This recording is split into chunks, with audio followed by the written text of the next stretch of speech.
포도원 주인이 노동자를 구하려고 오늘로 말하면 아침 일찍 인력시장을 찾아갔습니다. 그 인력시장은 뭐 오늘처럼 무슨 사무실이 있는 것이 아니고 길거리 번화가에 일자리를 찾으려는 사람들이 자연스럽게 모여 서 있는 그런 형태였을 것입니다. 과거 우리나라에도 성남의 모란시장 주변, 복정동 일대, 구로동 등 유명한 인력시장 거리가 있었고 전주에도 다가동에 대규모 인력시장이 열리기도 했습니다. 물론 그뿐 아니라 전국 어디에라도 수없이 많은 인력시장이 있습니다.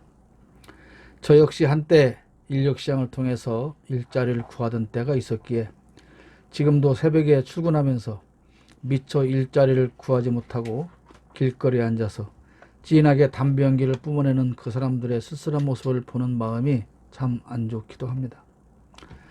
본문으로 돌아가서 말씀을 드리겠습니다. 일꾼을 찾아간 포도원 주인이 하루 품삯으로 한 데나리온을 주기로 하고 몇 사람의 노동자를 구해서 일을 시켰습니다. 그런데 주인이 의도하고 나갔는지 의도하지 않고 우연히 나갔다가 발견한 건지 모르지만 하여튼 주인이 오전 9시쯤에 다시 길거리를 나가봤더니 그 시간까지도 일자리를 얻지 못한 노동자들이 빈둥거리고 있었다고 하는 것입니다. 그래서 정확한 금액은 정하지 않고 적당한 금액을 내가 주겠소, 지금이라도 일하러 갑시다, 그렇게 하고 데려다가 일을 시켰습니다. 그런데 그 주인은 다시 정오에도 길거리에 가서 놀고 있는 노동자들을 데려다가 일을 시켰고 심지어 퇴근 시간을 1시간 앞두고서도 나가서 노동자들을 데려다가 일을 시켰습니다. 이윽고 해가 저물고 일을 마치고 임금을 지급할 시간이 되었습니다. 뭐 일하는 사람들이야 이 시간이 가장 즐겁고 행복한 시간이죠. 주인은 맨 나중에 온 노동자부터 임금을 먼저 계산해 주었습니다. 그런데 사람들이 보니까 얼마 주는가, 1시간 동안 일했는데 과연 얼마 줄까? 그러고 있는데 한 데나리온을 주는 것이었습니다. 이 한 데나리온은 그 당시에 노동자 한 산의 품값을 말하니까 뭐 오늘로 말하면 그냥 편의상 가장 작게 받는 임금 일당 10만 원이라고 계산을 하고 말씀을 드리겠습니다. 맨 나중에 와서 1시간밖에 일하는 사람이 보니까 10만 원을 챙겨가는 거예요. 그러면 맨 처음에 와서 최소한도 거의 10시간 이상 일을 한 사람은 어떤 생각을 하겠어요? 어라? 내가 잘못 들었나? 분명히 하루에 10만 원 준다 그러는데 아니 1시간 하고 10만 원 준다고 그런 건가? 그럼 나 100만 원 받는 거야? 설마 그렇게 많이 주겠어? 하여튼 그런 생각을 하면서 이렇게 가만히 보고 있는 것이죠. 하여튼 10만 원은 더 주겠지, 그렇게 생각을 하고 기대를 하고 있는데 아니 웬일입니까? 그런데 그게 아니었어요. 맨 나중에 와서 겨우 1시간 일하는 사람이나 자기처럼 새벽부터 와서 10시간 이상을 일하는 사람이나 똑같이 일당 10만 원을 주는 것입니다. 그래서 먼저 온 사람들이 투덜거리며 불평을 합니다. 자, 여기에는 맨 처음에 온 사람들만 불평을 할까요? 뭐 7시에 왔으면 7시에 온 사람, 9시에 온 사람, 12시에 온 사람 아마 다 불평을 하고 있을 거예요. 자기보다 늦게 온 사람이 돈을 똑같이 받아가니까. 자, 12절에 그렇게 기록하고 있습니다. 마지막에 온 이 사람들은 1시간밖에 일하지 않았는데도 찌는 더위 속에서 온종일 수고한 우리들과 똑같이 대우하였습니다. 그러자 주인이 대답하기를 아니 내가 당신에게 주기로 한 금액을 다 줬는데 뭐가 문제야, 그렇게 말하는 거죠. 13절에 보니까 주인이 그들 가운데 한 사람에게 말하기를 이보시오, 나는 당신을 부당하게 대우한 것이 아니오. 아니 내가 당신에게 한 데나리온 주기로 하고 당신 데려다 일 시켰지 않소. 그래서 한 데나리온을 줬잖아요. 나중에 온 사람을 더 주고 덜 주고 하는 것은 내 마음입니다, 이렇게 말하는 거예요. 그러면서 14절 15절에 보니까 아니 그거 갖고 그렇게 불평하지 말고 아니 내가 뭘 잘못했다는 거요. 그러지 말고 당신이 받기로 한 돈이나 받았으면 어서 가시오. 아니 내가 뭘 잘못했어? 이렇게 말하는 겁니다. 예수님께서 말씀하신 이 비유는 1절과 16절에서 그 이유를 분명히 말씀하셨어요. 왜 예수님이 이 비유를 말씀하셨냐? 1절을 보니까 하늘나라는 그랬습니다. 하늘나라는 자기 포도원에서 일할 일꾼을 고용하려고 이른 아침에 집을 나선 어떤 포도원 주인과 같다. 그러니까 지금 어디를 설명하기 위해서 이 비유를 말씀하셨어요? 천국은 이런 곳이야. 그러면서 이 비유를 말씀하시는 거예요.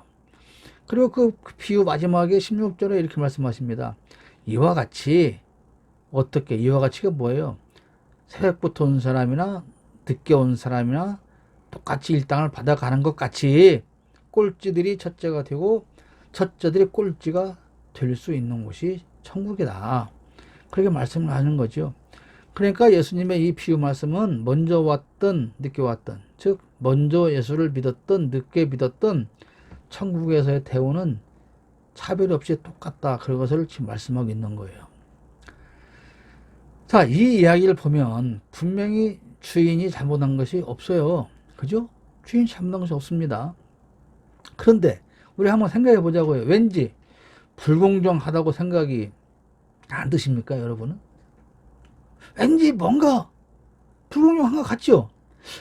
그래, 들어보면 주인이 잘못한 건 없어요. 없는데, 아니, 뭔가 그래도 뭔가 불공정한 것 아니야? 라는 생각이 우리에게 드는 거예요. 자, 주인의 이야기대로 먼저 계약한 사람은 계약한 그대로 약속을 지켰습니다. 그리고 나중에 온 사람에게 돈을 얼마를 주든 먼저 계약하고 온 사람 자기가 손해보는 것이 아니에요. 그런데 왠지 자꾸 자기가 손해보는 것만 같은 생각이 들고 왠지 자꾸 불공평하잖아, 이런 생각이 든다 이 말이죠. 억울한 거예요. 아니, 그럴 줄 알았으면 내가 괜히 일찍부터 와서 일했잖아. 아니, 그리고 괜히 일찍 온 것도 그런데 열심히 일했잖아. 아니, 괜히 그랬잖아. 이렇게 후회도 하겠지요. 또 그러면서 뭐라 그러겠어요? 내가 나중에는 일찍 오는가 봐라. 나도 늦게 와가지고 대충 일하고 그 10만 원 다 받아가면 되지. 내가 뭐하러 일찍 와? 이렇게 생각하면서 아무 잘못이 없는 주인을 욕하고 불평하고 원망하고 그런다 이 말입니다. 이것이 저를 비롯한 모든 사람들의 마음이지 않을까 생각을 해봅니다. 자신이 손해본 것도 아닌데 남이 잘 되는 것을 마음 편히 볼 수 없는 그런 죄성을 가진 인간들의 마음이죠. 여러분은 제가 어느 날 로또 복권을 한 장 샀는데 한 50억이 당첨됐다고 소문을 들으면 여러분은 정말로 여러분들의 일처럼 생각하고 기뻐하고 진심을 축하해 주실 수 있겠습니까? 아마도 여러분들은 저보다 착하기 때문에 목사님 진짜 축하드립니다, 그렇게 진심으로 말할 거라고 저는 생각을 해요. 그런데 저는 이경수 권사가 그렇게 갑자기 50억 당첨됐다? 아니, 우리 정참 집사님이 50억 당첨됐다? 아마 내가 배탈이 나가지고 난리 날 것 같아. 지들이 뭐 복 받아서 그 당첨됐겠어? 내가 그만큼 기도하고 그랬으니까 당첨됐지? 아이고, 그랬더니 겨우 뭐 헌금 돈 1억 내고 말어? 얼마나 배 아파하고 얼마나 틀려거리고 시기 질투하겠냐 그 말이에요. 예수님은 오늘 이 비유를 통해서 천국을 설명하십니다. 그런데 저는 오늘 이 예수님의 비유를 통해서 천국을 설명하고 싶은 것이 아니라 우리가 사는 세상의 이야기를 좀 해보려고 합니다.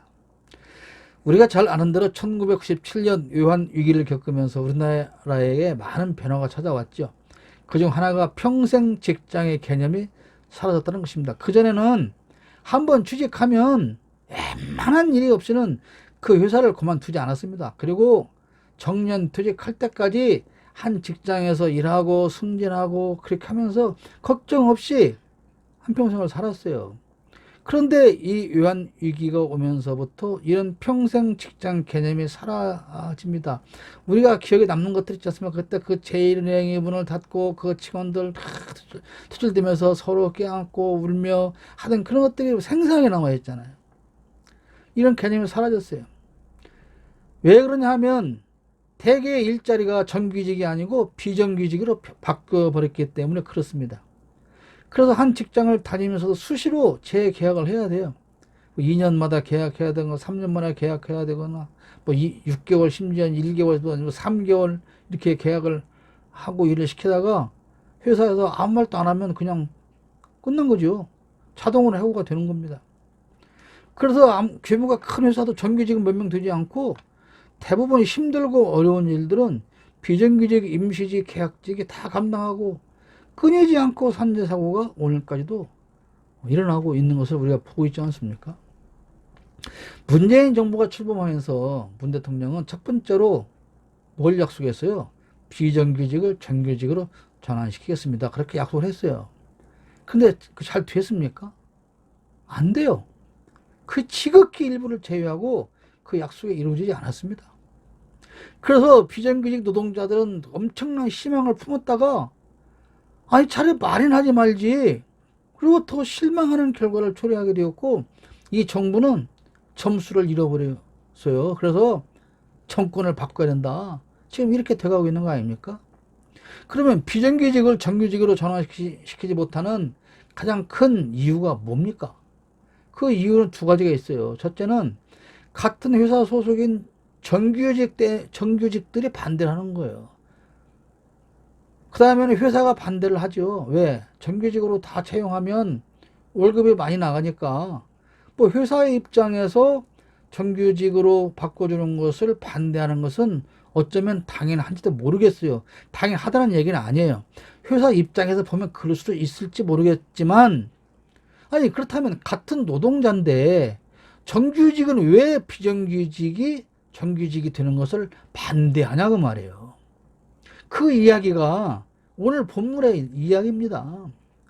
그렇지 않습니까? 아니 나는 12시간 일했는데 10만원 주고 왜 저 사람은 1시간 일했는데 나랑 같이 10만원을 주냐. 그거죠. 저는 오늘 정치나 노동자의 이야기를 하려고 하는 것도 아니에요. 더구나 정규직이나 노동조합을 비난하려고 하는 것도 아닙니다. 다만 우리가 살고 있는 이 세상을 살고 있는 우리의 이야기, 사람의 이야기를 하려는 것입니다.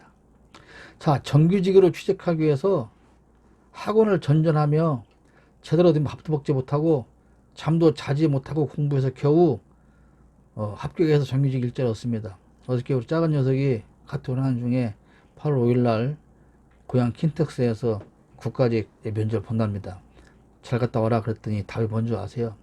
기필코 합격해서 돌아오겠습니다. 아주 전쟁터에 나가는 같은 아주 그냥 그 절절함이 있더라고요. 묻어 있더라고요.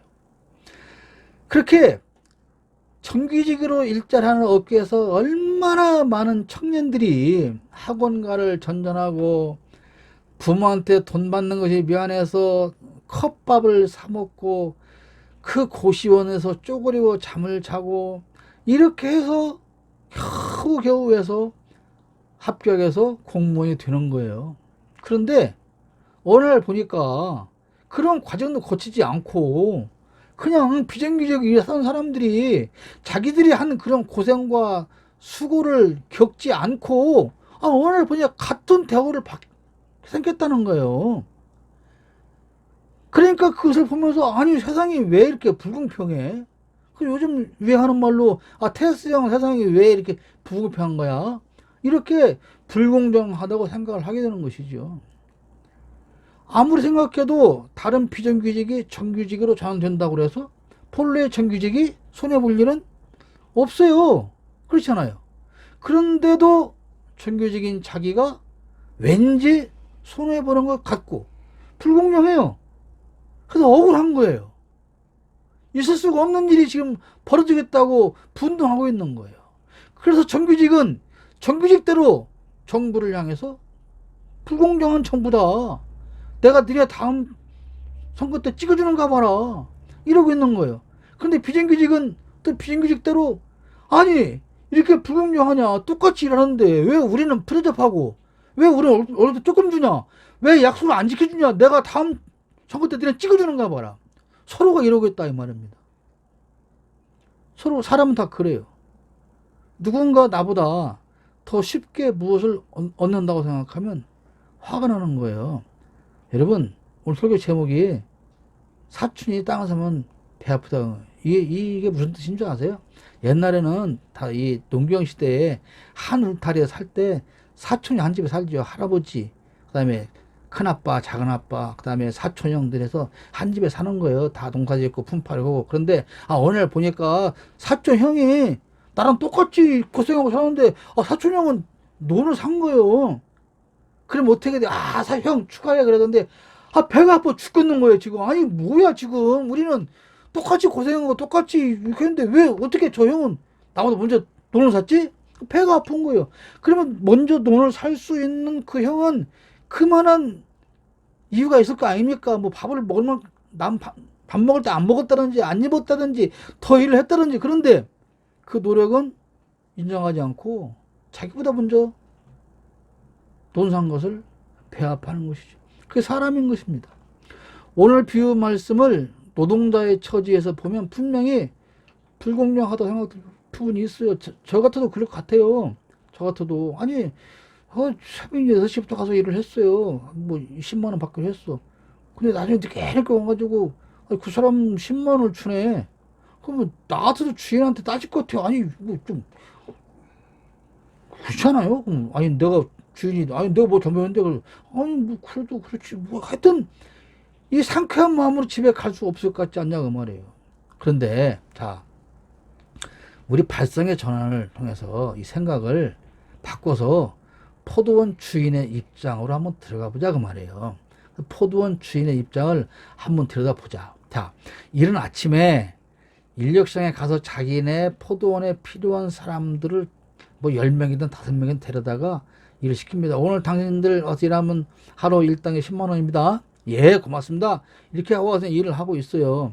근데 이 사람이 아까도 말씀드렸지만 일부러 그 시간에 아침에 나갔는지 아침 먹고 참 먹을 시간쯤인 9시쯤에 일부러 나갔는지 뭐 또 노는 사람이 있는 거 보러 나갔는지 그건 기록하지 않아서 모르지만 하여튼 한참 남들은 지금 와서 일하고 한참 일하고 참을 먹을 그 시간쯤인데 다시 길거리를 나가보니 그때까지도 일자리를 찾지 못한 사람들이 서성이고 있는 거예요. 그 주인이 아이고 저 사람을 저거 어떻게 하면 좋아.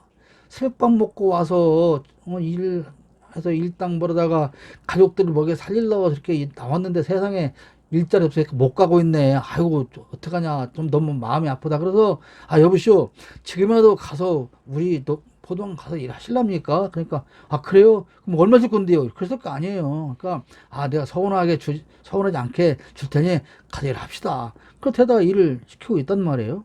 그것도 점심때쯤 나가봤어요.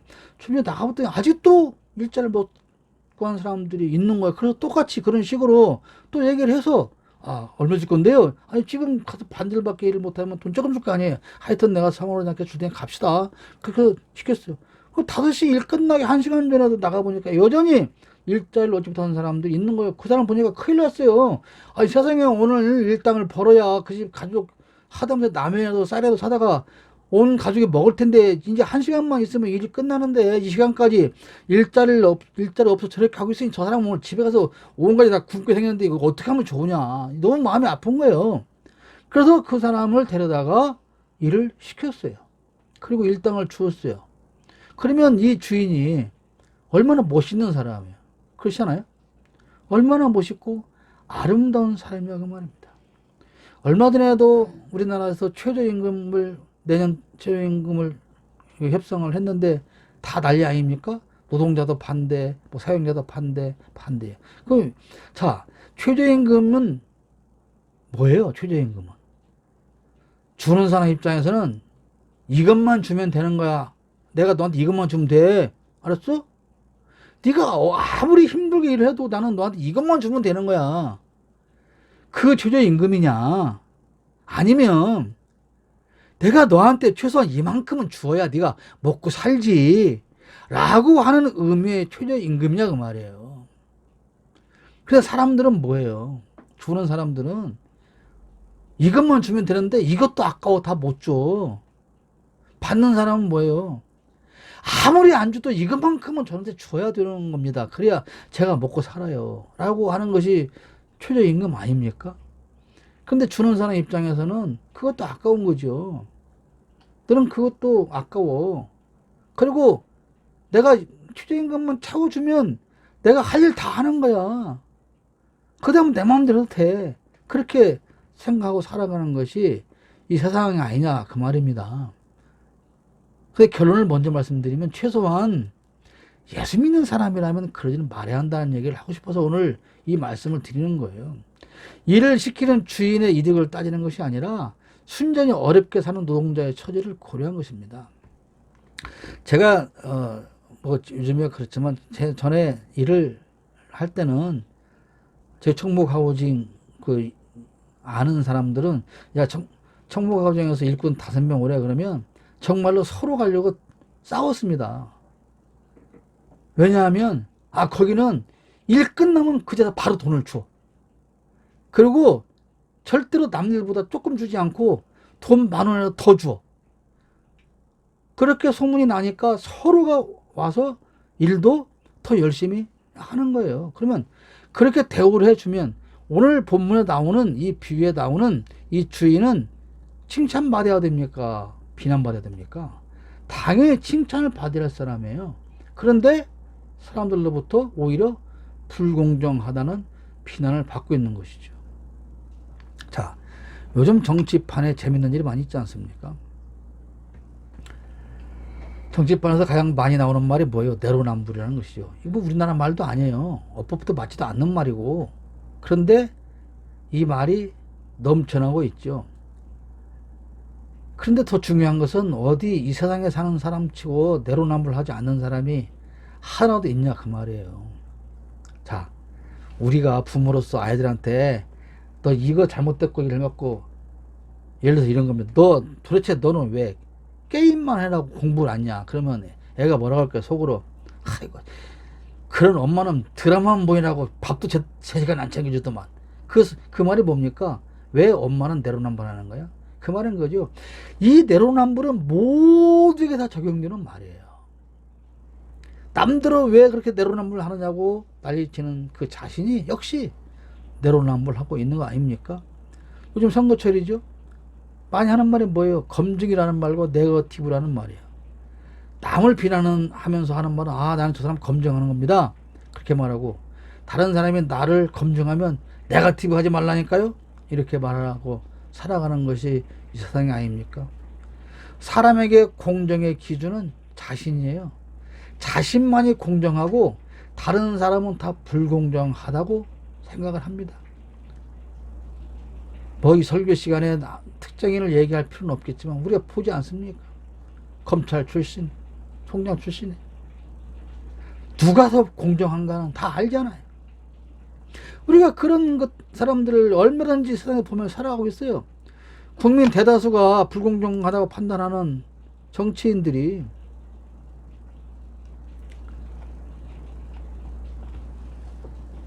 다른 상대방의 정당이나 대통령에 대해서 왜 이렇게 불공정하냐 그러면서 원망하고 불평하고 비난하고 그러는 것이죠. 어떤 방식으로 세상을 살든 자기에게 불리하면 불공정한 것이고 자기에게 유리하면 공정한 세상이라고 합니다. 수많은 사람이 공정한 사회를 만들자고 정의로운 사회를 만들자고 외치고 있지만 정작 자기들은 그런 삶을 만들어내지 못합니다. 사람 사는 사회에서 그렇게 공정하거나 정의로운 세상은 불가능할 것입니다. 그리고 이 세상이 다하는 그날까지 사람들은 여전히 공정과 정의를 외치며 살아갈 것입니다. 세상을 살면서 이른 아침부터 와서 일하는 노동자 입장에서 보면 세상은 공정할 수가 없습니다. 그러나 포도원 주인의 처지에서 바라보면 누구도 굶게 놔둘 수 없다는 생각으로 공정한 하루의 품값을 지급할 수가 있는 거예요. 이 주인이 생각하는 공정은 뭡니까? 일한 시간이 아니에요. 사람으로서 최소한 하루 먹을 수 있는 공정함입니다. 누구라도 이 한 끼는 먹어야 되는 것이 공정한 세상이다.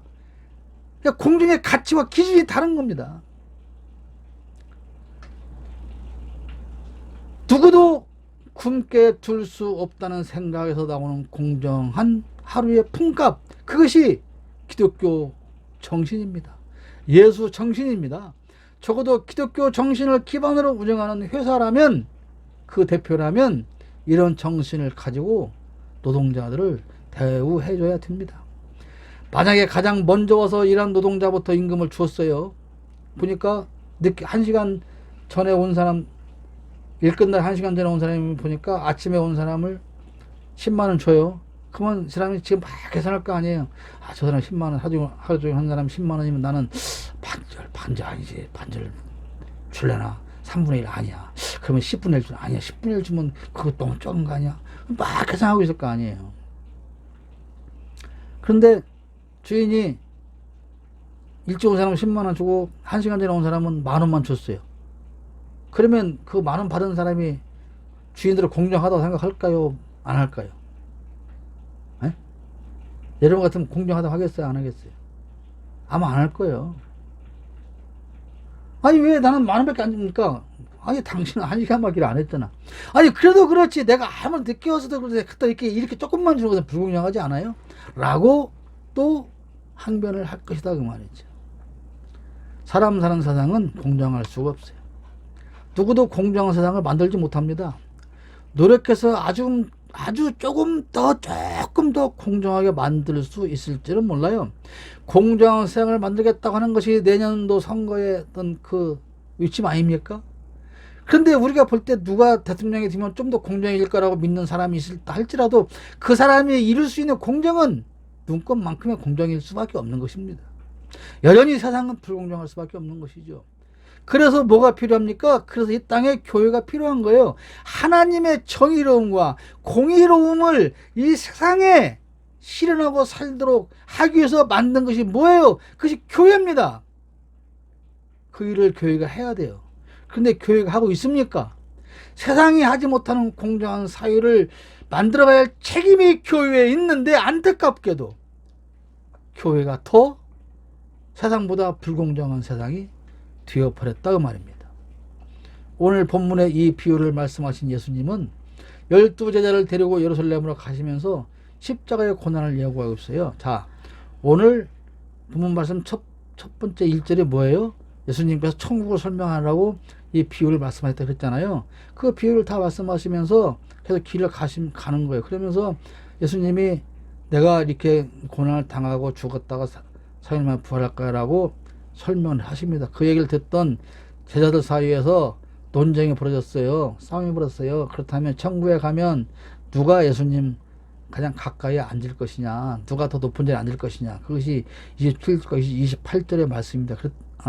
그 말에 대한 대답이, 예수님의 대답이 27절 28절 말씀이에요. 누가 더 높으냐, 누가 더 예수님 가까이 앉을 수 있냐, 그러니까 누가 여기저기냐, 누가 좌회적이냐, 그걸 따질 때 예수님의 대답이 그거예요. 너희 가운데서 으뜸이 되고자 하는 사람은 너희의 종이 되어야 한다. 인자는 섬김을 받으러 온 것이 아니라 섬기러 왔으며 많은 사람을 위하여 자기 목숨을 몸값으로 치러주려고 왔다. 그렇게 말합니다. 제자들은 훗날 천국에 가면 자기가 예수님 가장 가까이 앉는 것이 공정하다고 생각합니다. 자기야말로 당연히 그럴 자격이 있고 그런 대우를 받을 만큼 충성했다고 생각을 합니다. 우리는 신앙인입니다. 기독교 신앙인입니다.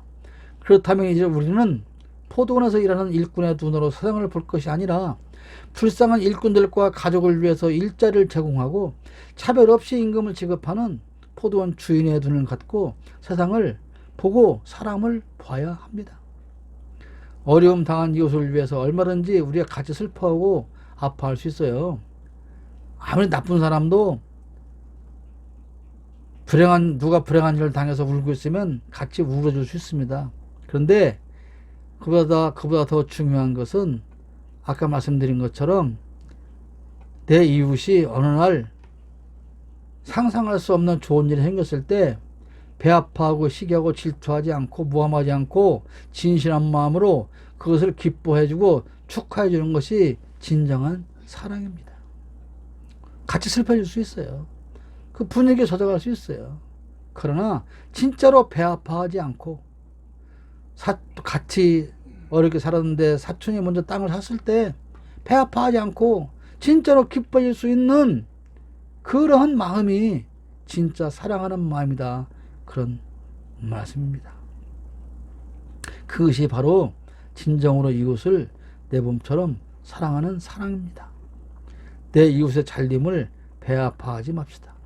그것은 예수 정신이 아닙니다. 이웃을 축복하면 나도 같은 복을 받습니다. 목사들이 같이 교회를 개척해 놓고 동기 목사 중에 누가 더 교회 규모가 커지면 배 아파합니다. 시기하고 질투하는 것이죠. 그리고 노회 가서 싸우고 모함하고 그런 일이 생깁니다.